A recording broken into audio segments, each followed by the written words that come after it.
Welcome to another episode of Rimshots with Sean, brought to you by Barstools and Bandtalk. I got a real treat for you guys here today with some big news, I think. Mr. Hess from Harem, Scarem. How are you, sir?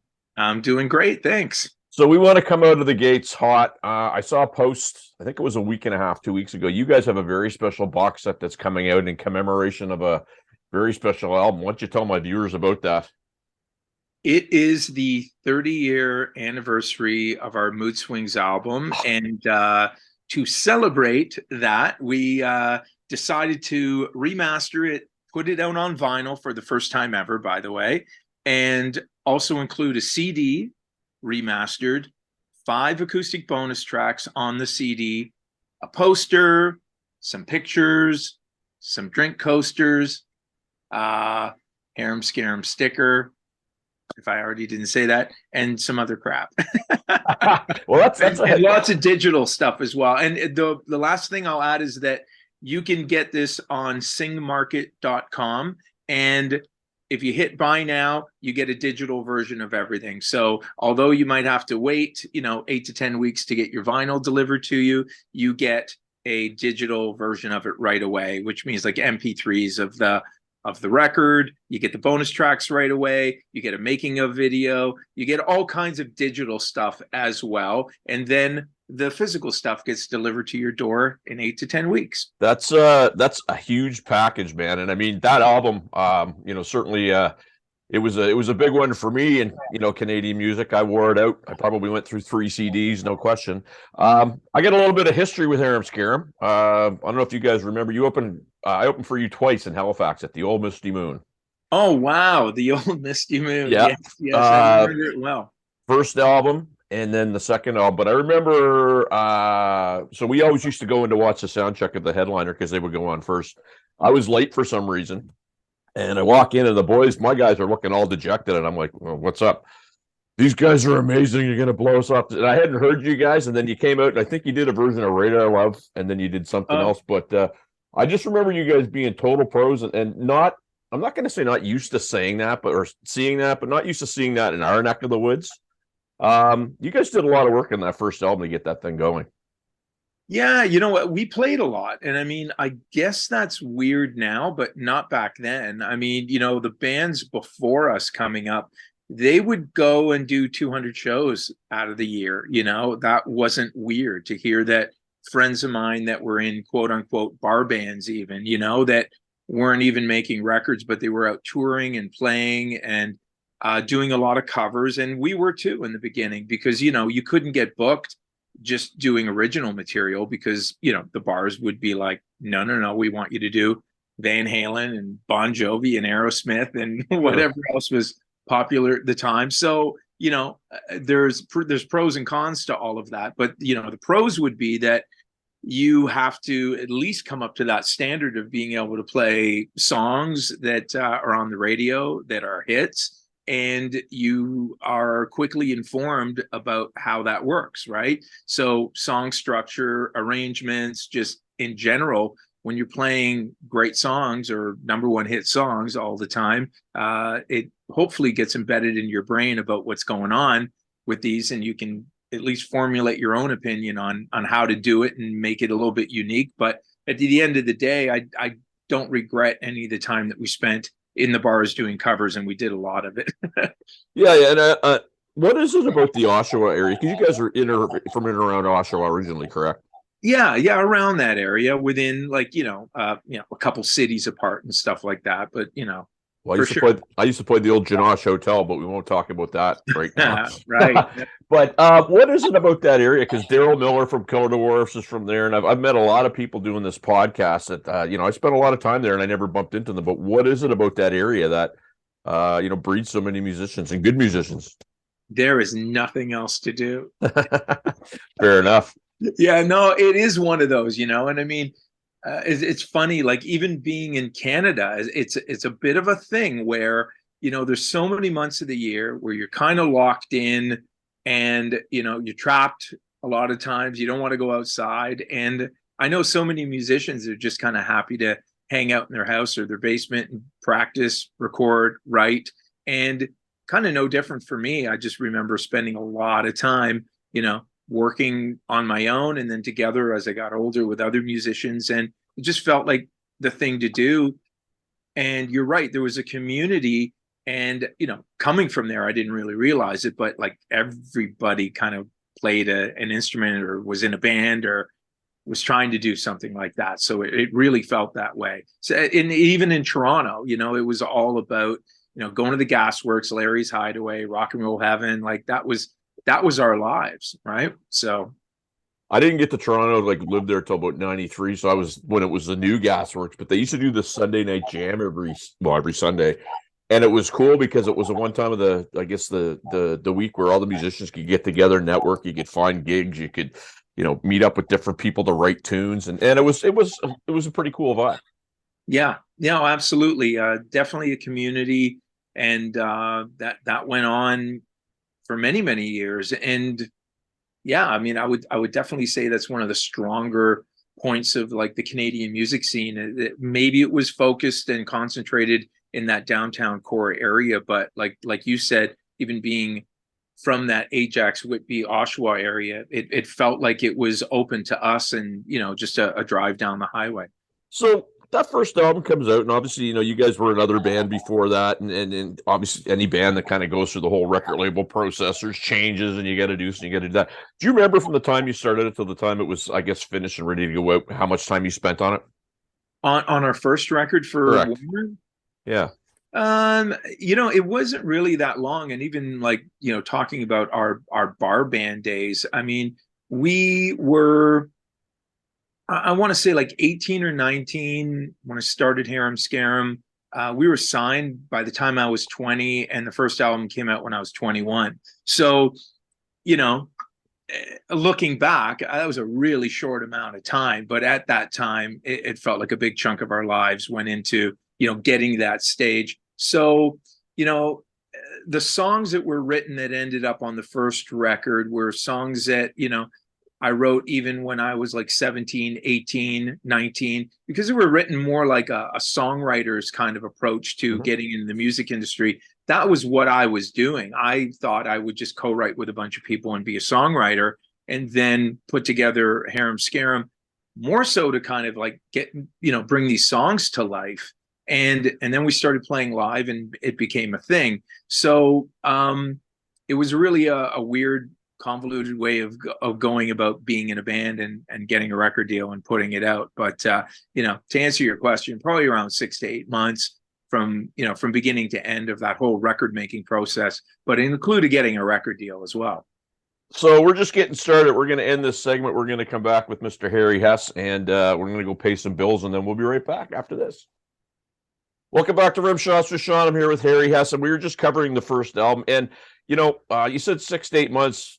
My recollection of that album, though, just catchy tunes, man. Catchy tunes, great playing. And it wasn't like you were one of those bands that was really funny. My metal friends never said, oh, Harem Scarem's kind of like a sissy Bon Jovi band. Like you kind of fit right in there, and everybody kind of left you guys alone, and they respected what you did. Was it always like that, or did you find that? Well, and we were, I mean, like, the way we looked, we were really a product of our times, like, admittedly, although we didn't realize it at the time. I mean, we just looked like all the other bands that were out there at that time, Whitesnake, Bon Jovi, Def Leppard. But then it got weird with the whole Poison thing and everything. And we never really went quite that far, but we definitely got lumped into the hair band. Well, you had some of the biggest hair in the day, my friend. There's so absolutely. I mean, that was a real thing. And I mean, I wish I still kind of had some of that. No, but we always prided ourselves on songwriting, musicianship, being able to make a record. Like we were just really into the technical side of it. It was never about going out and partying and having a good time, although we did that too, and we did have a great time. But our focus was always based on the music. It really was. I know it sounds cheesy and cliche, but that really was our focus. And we were learning along the way. So by the time we got, to the end of our first record, that was just a huge learning experience. And I think we grew a lot from the demos that we made to the end product of the first record. And then onto Mood Swings was another big jump for us. What I remember with you guys, and like I said, the opportunity to open for you twice, and it was both times it was at the Moon. But I just remember you guys being very businesslike, showing up, doing your sound check, and you're smirking, but I think you know where I'm going with this. Maybe, like it was a job, it was fun, but you guys did your work, and I guess you prided yourself on kind of being maybe not at the level of because I had an opportunity to open for some other bands that you and I would both know, and you're going like they don't have that same vibe. Like one guy's showing up late, and you guys all arrived at the same time, and your gear was ready to go, and you just got down to business. Is that something you guys prided yourself on? Yeah, you know what? It just worked out that way. I mean, we really didn't know. I mean, we didn't even know each other that well before. Like I met Pete only, when we started Harem Scarem. He knew Mike Jeanette, the bass player, and I'd worked with Darren for many, many years. So I knew Darren well. And, Darren's a nut job, but his work ethic, you won't question it. Like, we were all really interested in putting on a great show and not screwing up, everybody knowing their parts, and like we rehearsed like mad, and to just out of personal pride, we just wanted to get up there and do a good job. So I think that's probably what you're referring to, is that maybe we came off a little bit like that, and that's not a bad thing, I guess. No, it's Right? not, and not aloof. And I mean, I've opened for some people where they were, frankly, not fun to be around. You guys weren't like that. Yeah. It was just like, hey, let's just show up, let's get our thing done, Oh and yeah, yeah, yeah. and respectful of the opener too, because I've also been in situations where you don't get a sound check because the headliner decides that they're going to take up all the time. So Yeah. something that I picked up on for sure. And you mentioned Darren. I was oh god, a number of years ago. There's a Kiss tribute band that was playing at the Old Palace here, and I'm like, I reckon Darren doing Paul Stanley. I was like, you got to be kidding! It was hilarious, but he did a fantastic job. Yeah. So you mentioned Pete Lesperance, and I mean, Pete's one of those guys. I mean, fair to say, Canadian guitar hero. If the guy, amazing technique, amazing player. But you guys write. I mean, you're writing is, I guess probably the first thing that comes to mind when I think of you and Pete. Talk about Pete for a little bit, because I do remember how dedicated he was and probably still is to playing. Oh yeah, absolutely. Like I said to him a few years ago, I go, you can stop practicing now, right? Like I think you've got it down. Yeah. But yeah, I mean, he's just one of those guys. He loves playing guitar. Like that's, first and foremost, and that's why he's so good at it. So luckily he has that passion, that work ethic, and those two things coming together, and obviously lots of natural talent and great ideas. And so we really hit it off when we first started working together, for all those things I just mentioned. And so when we started writing together more, that was a great compliment to what I could bring to the table. So I was more about, melodies, lyrics, basic chord structures, but Pete could bring in those killer guitar riffs, So, when you hear like No Justice and stuff like that, that's him bringing in that riff, and then me, putting what I do on top. And so that was the first time that I'd really co-written with somebody where we were defining something, for us, So that to me is the Harem Scarem sound. It's him and I getting in a room together, doing what we both do, coming together to make that one thing. And I want to get on to Mood Swings in the next segment, because obviously it's a big anniversary and what have you. But you guys, if I remember correctly, you were at one point, maybe you still are, doing a lot of, I guess, projects with other people outside, like producing and writing and that type of thing. Is that accurate? Yeah. I mean, that was always kind of my goal in the beginning. Like I said, I mean, I really didn't set out to be singer in a band and approach it that way. I wanted to make records. I wanted to write songs, and this was just kind of a way to do that. And I think when you're that young and you just kind of take the opportunities that are in front of you, I never really had a plan beyond that. I didn't really plan any of it. So I just did what I thought, I liked doing, and songwriting and record making was at the top of my list. So whenever I would run into other bands, like either on the road or just however, you would meet people in the industry, I would always be interested in working with them, either songwriting, production, engineering, mixing, and now mastering. So it's always been a part of my life that I kind of work with other people and do other projects. I'll throw this out because you mentioned mastering, and I had an opportunity to, and there's a little connection with Darren, because I interviewed Anthony Esposito, who was playing bass with Darren and Rig Dragon Cartel. Yeah. Anthony had a great line. He says if he's producing something, he never wants to master it because it needs fresh ears and somebody else has to take care of that. Your thoughts on that? Yeah, that's 100% right. And I mean, even the last two Harem Scarem records that, obviously Pete and I are producing it. I'm engineering it. I'm mixing it. I'm singing on it. I'm a co-writer. The last thing that I want to do is put the final touches on it. So, we would purposely go out of our way to hire other mastering engineers to master our records. I've done a few, and I've done box sets, after the fact.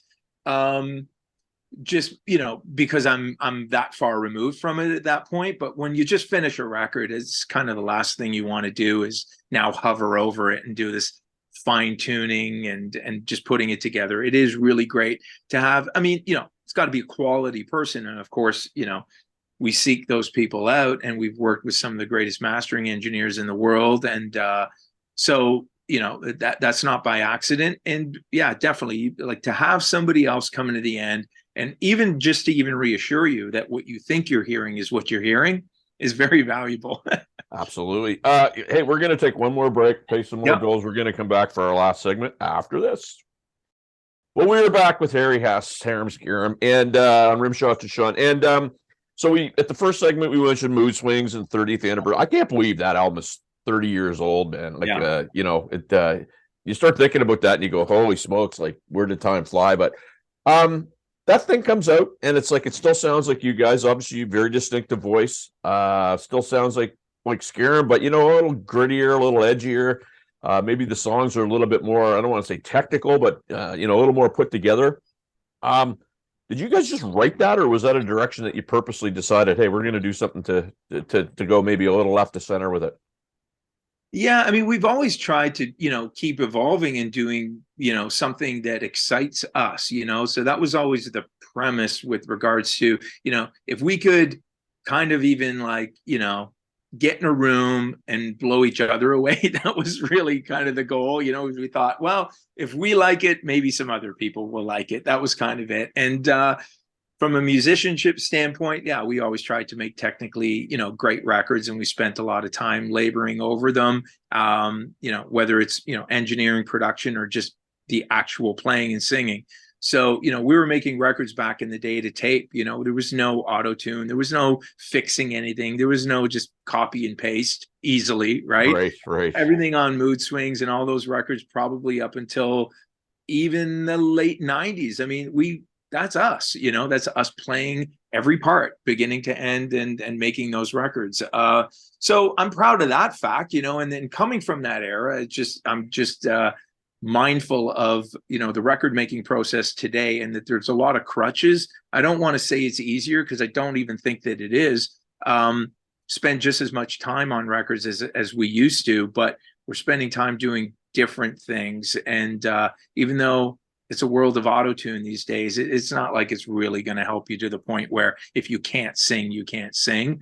But it's just, yeah, I'll just leave it at it's different now. And I love the process as much as I ever have. And hopefully we're still making quality records, but it's based on the songwriting, like the songs have to be there. And when they are, it's equally as exciting today as it was then.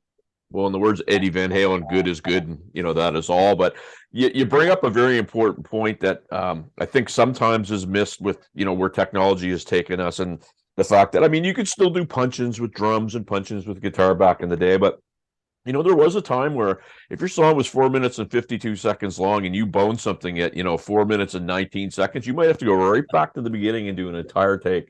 To your point, no cut and paste, and so do you. When you're producing a band now, I guess what's your process with making sure they're ready to get in the studio, because it's still tough even with the technology. If you've got a weak player, it's tough, right?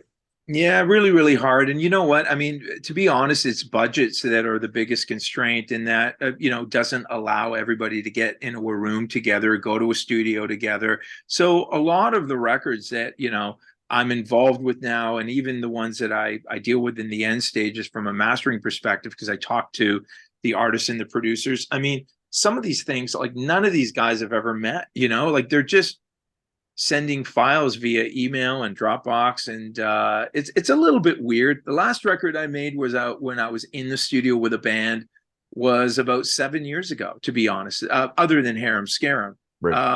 you know, just a rock band from the UK, and we went to that studio. I'm sure you saw it on the Queen documentary where they're out at a farm in Wales. Yep. That was the studio, which was really cool. But that it's a throwback to an era, and even that studio doesn't exist anymore, which is sad because, you know, all the early Black Sabbath records that were done there and like some really cool iconic things, but they can't sustain because bands just don't have the budgets to go into a studio, everyone get together, hire a producer, an engineer, and just put together a proper team to work on a record. So you get talented people working on records, but very one-dimensional in the sense that there's a guy that programmed the drums, sometimes even programming the bass, and Right. then he plays guitar, he wrote the song, and you're getting this very one-dimensional skewed view on someone's interpretation of a song or a record. And again, if you're talented, it'll kind of come through and it's good and it's fine. But I kind of love records back in the day where the records had an identity because of all the individual components and the people that were actually playing on it. You know, everybody specialized and everybody was great at what they did. And that was really cool about making records back in the day. Amen. And you know, one thing I'll point out that I miss, a lot of people may or may not know, you guys had a lot of success, not only in Canada, but overseas, and had the opportunity to go over there and play quite a bit. And you had a live album that was recorded over there, if I remember correctly. So you guys had a lot of success that people might not know about when they think about Harem Scarem. Oh, absolutely. I mean, you know, Canada was one of our least successful territories, oddly enough. I mean, just, you know, the whole, you know, musical climate change in the early 90s, even, which is kind of when we first started and came out as a band. So, you know, fortunately, we started doing really well in Europe and then Asia and then specifically Japan.